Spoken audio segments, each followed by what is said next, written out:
Welcome to the Global Nurse Podcast, the show where Filipino nurses from all over the world get to share their stories.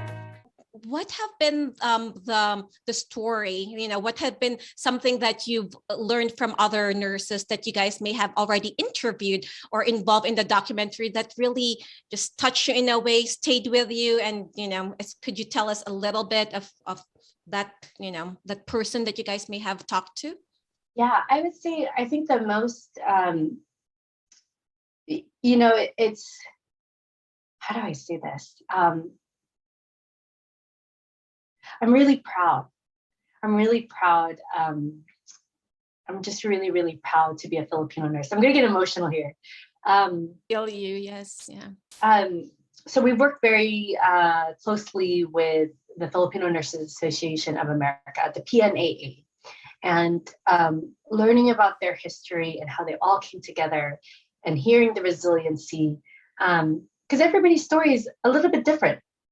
Some people really experienced this pandemic in a very different way. The way that they took it was a very different way. And so I feel like when people watch the film, there's going to be at least one, if not several people that you can relate with on different ways. Like, for example, in Hawaii, we were very protected. We didn't experience the surge, but we still practiced, we still shut down, we still went through all the same motions, but not at the extent of Los Angeles or New York, Chicago, whatever other major cities, the epicenter, right? Washington State, even with their nursing homes or their the long-term care facilities, right? Yep. And I'm just so amazed that no matter what everybody has gone through, it really solidified the love of Filipino culture and how we continue to help each other, that we thought outside of the box to keep helping.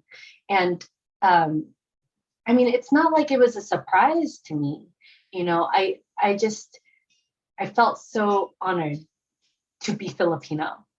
So emotional, because there's a time in your life where you're growing up and you're not around, a lot of Filipinos, and people don't know if you're Japanese, Chinese, they don't know what you are. And I was asked that multiple times, growing up, that there's this part of me where it's like, I wasn't cool to be Filipino. I wasn't, it was always like having to explain what my family and I were, to other cultures that don't understand. And it's back then, I didn't know like what that really meant to me, looking back, it's like, wow, that's so insulting. Like I would feel like, question. That's like, I'm a human, like, I'm speaking the same language as you. Like I'm growing up doing the same things as you as a 90s kid. Like, come on. But there's a lot of people who are very ignorant, and hearing and learning about what the generations before me, what they endured, going to a foreign country, never like experiencing snow, yes. Yeah, like trying to figure out you're away from your family. I think that's incredible.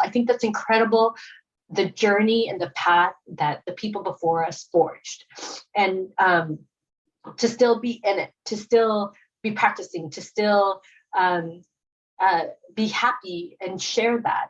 And even for the ones that experienced so much hardship that they went through depression, they went they have PTSD from just being a nurse, working, and because people don't know how abusive patients can be, how abusive the system can be. Exactly. And so I think for me, it's just so important to tell this story, because if we don't say it, who will? No one outside of our Filipino community is going to be like, I want to make a story about Filipino nurses. I want people to know what Filipino nurses have done. So we have to be the ones to do it. And because I crossed over from the nursing world, from the military over into filmmaking, I just feel like now is the time. We should have said this years ago, but really now is the time, because the US healthcare system would break if there were no Filipino nurses. And that's a fact. That's not just me, being boastful, but that's a fact. we have to have nurses coming from other countries to help supplement the shortage that we have. And now I know so many people who are burnt out, and nursing burnout is such a big deal. I mean, in the military, there were many, many studies done on the nurse burnout rate from very early on in the Iraq war. And we've been at war, 20 years now, and so to see that, to experience that, and I did deploy to Baghdad a decade ago. And, to all of these things, that we have experienced as nurses, as healthcare professions, is really being highlighted by the media. But now it's like people are not talking about it as much. And we have to leave our legacy. I mean, the things that I learned in our documentary about, the history of what Filipino nurses did to help have a pathway to citizenship.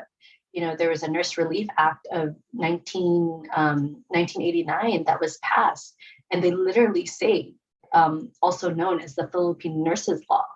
They say that in Congress. Like, I was shocked. I was amazed. I had never heard of this, about the H-1A visa. I didn't even know about these things.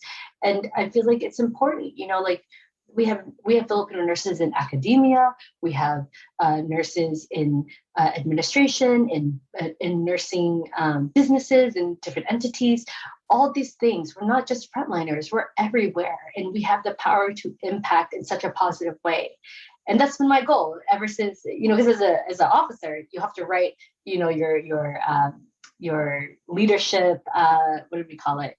It was like not your motto, but you had to write about what leadership meant to you, and like, how do you instill that in your coworkers and your subordinates and everybody, how do you create that impact? And it's always been a big deal to me to create a positive impact in the most amount of numbers possible. And if this is an avenue that I can pursue and help bring to light the stories of Filipino nurses, then I'm going to do it. I will promote it as much as possible. And I hope that people outside of Filipinos, nurses, can relate to it, because we're all experiencing this pandemic in a very different way. Some harder than others, some lighter than others. And it's time for it to be known and it to be said. I hope that it will go to nursing schools in their curriculum, because we have to learn that diversity part in the United States. That's part of everybody's curriculum. And I hope that we can accomplish that and really show what it means to endure so much as a society. Thank you so much, Arlyn. And before, I forget, I just wanted to thank you for your service. I mean, like, to be even deployed and go, overseas to defend our freedom. I just wanted to say thank you. And it may be cliche, but just feeling and then hearing you talk, seeing you getting emotional, it's almost, the title is so, it fits you so well. It's like, finally, Filipino nurses are going to be seen, like, yes. Nurses unseen. It's like, finally, we're being being seen. We're not, I wouldn't say validated, but it's like, we do exist. Like, here we are. We're not just the one who, gave you your medicine or took care of you for the 12 hours that you're here. Like, we are human beings who have been, especially our ancestors who have been paving the way and have really supported this present nurses that are facing in the front lines, during this pandemic, but decades of Filipino nurses who have prepared us to be in this position. And we just, like you said, we need to educate more and more Filipino nurses and non-Filipinos to know that the contribution that we have done. So